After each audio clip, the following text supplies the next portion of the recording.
Hi, Paul here, and I want to talk about the Bullet Cam because it's not perfect and it does have limitations. See, the problem is getting 4 hours of record time on this with this camera with the battery that you've got.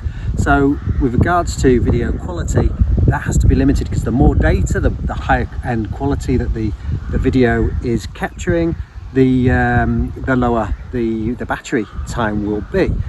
So we can put a Sony sensor on this, for example, the same camera using the same battery, etc., everything, but then you're looking at a 2-hour record time. But what we wanted to do was basically capture close passes,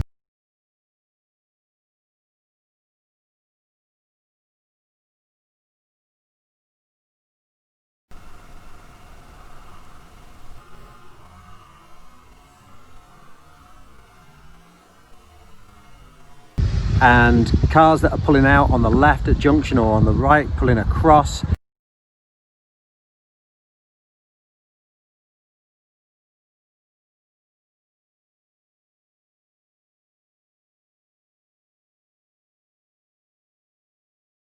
And capturing all the details in the event of abusive behaviour, being threatened, etc., in towns and cities. And this camera does it, but it's not perfect.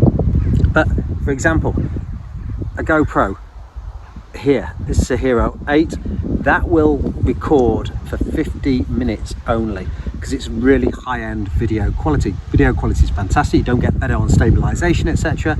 We're talking 50 minutes only. Now we have got this camera with a Sony sensor, really high-end for the rear, and the record time is large because we can get a larger battery in there. So this one isn't an issue, but it is an issue when you're putting it into a bullet camera. And if you do want a Sony sensor on the front, etc., we do have a camera that will do that, but it's not a bullet camera. It's a square camera that goes on the front, and it's got a light, and the video quality on this is fantastic. The record time's good because you can fit in a bigger battery that will then take the higher end video quality, and that's the key. But that said and done, this camera for 4 hours is light, and it will back up. If you get the combo of this camera and the bullet camera, that's the perfect scenario, because then you've got everything being caught high end at the back from the rear camera, and you've got the backup from the front if anything happens from the front with this camera. And we're getting customers who are capturing and close passes or incidents, and this is when, you know, a £39 camera is invaluable capturing that video footage for insurance reasons, because without a camera at all you don't have a leg to stand on, basically, because it will be your word against theirs in an instance, and the insurance company will try and fight for everything that they can to not pay out anything. But as soon as you have a camera and video footage that basically says, no, this is what happened, and that backs it up, that's a different scenario. So the camera, whilst not being perfect, it does its job, and that's what this camera is. So it's not a GoPro, it's not meant to be a GoPro, and nor is it you know, can we get that video quality into a camera that size for 4 hours? It just can't be done with the technology at the moment, the batteries, etc.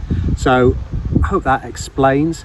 But with regards to close passes, I mean, let's just nail it down here. The close passes on your side, it will capture.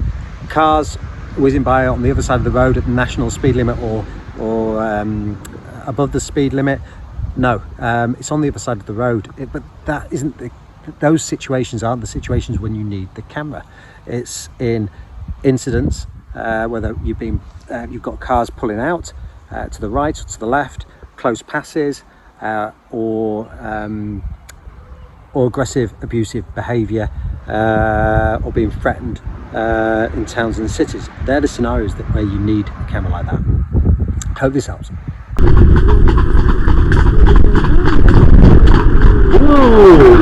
Bloody hell. I'm glad I got that on camera.